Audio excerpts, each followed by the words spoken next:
This is your LMAX Exchange technical update for Thursday, August 17, 2017. Eurodollar. So the market has entered a period of correction and consolidation following that break up to a 2017 and plus 2.5-year high just over 119. We did see a sharp bounce in Wednesday trade after the market looked like it might break down below some key short-term support at 116.90, and though we did break down below the level to 16.80 about, we weren't able to hold below that barrier at 117, and the market was once again back above 117 and looking like it wanted to consolidate in a bullish consolidation. But again, it's important to note here that weekly studies continue to be overbought technically, and so there is risk still for those studies to unwind and opening the door for deeper setbacks below support around 1680 now, 1690, and towards that 50-day moving average and a measured move extension in the 115 area. So look for rallies still to be well capped, and only a break back above 120 would compromise the outlook, which favors some form of a more meaningful correction to the downside before the market establishes and continues with this uptrend that we're seeing in 2017. I say 120 and not 119 because we could break up again technically and continue with this uptrend and break up a little bit above 119.11, but again with those studies extended, it would seem that any rallies above 119.11 right now would be very well capped, and 120 should be that area where the market holds below in favor of what could be a more significant downside extension in the days ahead. Sterling dollar. So cable has pulled back quite a bit from its 2017 high at 132.70 about.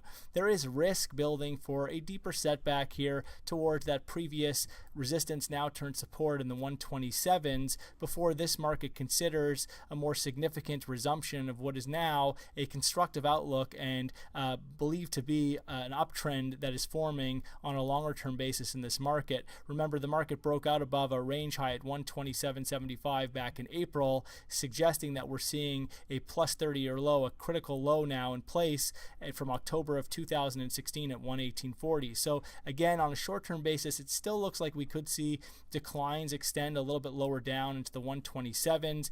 Ideally, the market holds above 125.90 to retain this constructive outlook, and at that point, the market into this next little dip should be an attractive opportunity to be looking for the market to base out in favor of a continuation of gains up towards the next objective at 135. Dollar yen. So dollar yen has been well capped into rallies. Most recently, the market tried to break up above towards and above 111 but was unsuccessful, and so the pressure does remain on the downside for the time being, and there still is this risk that we see an extension back towards a retest of the 2017 low, which comes in just ahead of 108. At this point now, on a short-term basis, it would take a clear break back above 111 to take the immediate pressure off the downside and suggest that this market is ready to put in a more significant bounce and adhere to this range trade that we've seen, opening the door for a push back towards the 114 to 115 area.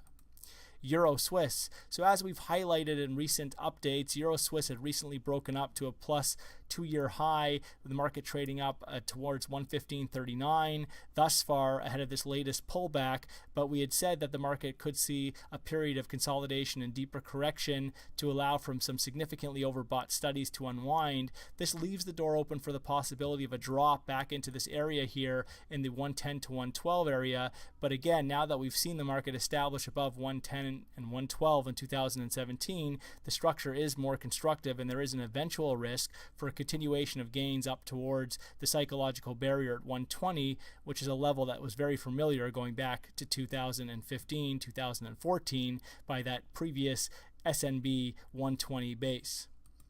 Aussie dollar. So Aussie's in the process of bouncing a little bit following a recent breakdown towards the 78 area, but it does look like this market could be in the process of topping out, and so it'll be interesting to see if this rally stalls out in favor of a lower top and fresh downside extension below 78.09, that recent low, towards the 76 area further down. At this point, it would take the establishment back above 80 to suggest that the market is actually looking for maybe a continuation of gains through those plus 2-year highs at 80.66.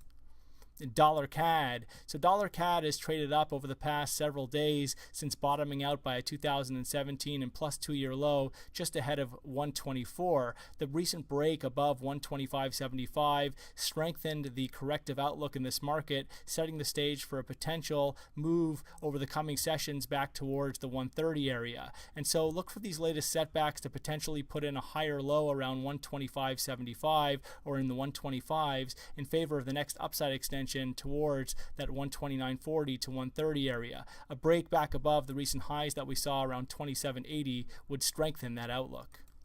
Kiwi dollar. So the New Zealand dollar has pulled back quite a bit in recent trade after topping out by a plus 2-year high around 75.60. Setbacks have extended down towards the 72 handle thus far, but have been supported. Still, it does look like we could be seeing some very strong resistance up here on a longer term basis into the 75 area. And so if we do see the market push higher over the coming sessions, there's risk that we see a lower top ahead of a continuation of declines below 72, potentially exposing a move all the way back down initially towards that 70 barrier and maybe further down towards range lows that are in the 68 area.